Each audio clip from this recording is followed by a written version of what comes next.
Beowulf, fit 34 in modern English. He took care to requite the people's loss in later days. He became the friend of the deserted Aedhils. He supported the son of Ohthra over the wide sea with an army, with warriors and weapons, avenged him afterwards with campaigns fraught with disaster and distress. He deprived the king of life.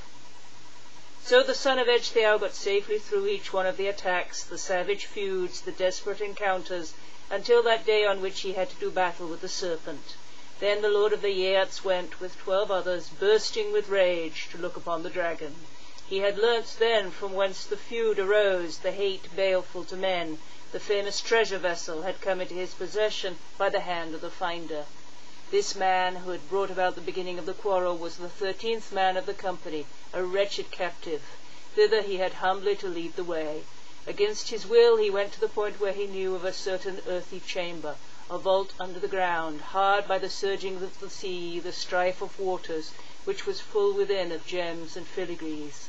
The hideous guardian, a fighter ready for battle, long time under the earth, had guarded the golden treasures, property not easy for any man to get possession of.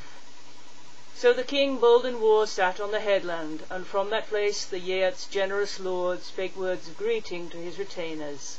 His spirit was sad, restless, and ready to depart. The fate was immeasurably near which was to wait upon the aged man, to seek the treasure of his soul, to part asunder life from body. Not long after that was the spirit of the prince enwrapped in flesh. Beowulf, son of Ecgtheow, spoke. In my youth I passed through many battle charges, times of war. I remember it all. I was 7 winters old when the Lord of Treasures, the gracious ruler of peoples, received me from my father. King Hrethel had and kept me, gave me wealth and food, bore in mind our kingship. Never through life was I a whit less liked by him as a warrior within the stronghold than were any of his sons, Herabeald and Hathkin, or my own Helac. For the eldest a bed of death was undeservedly prepared by the action of his kinsman, for Hathkin struck him down, his lord and friend, by an arrow from his horn-tipped bow.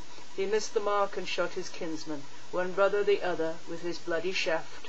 That was an onset beyond compensation, exceedingly sinful, wearying to the heart, and yet for all that the prince had to quit life unavenged.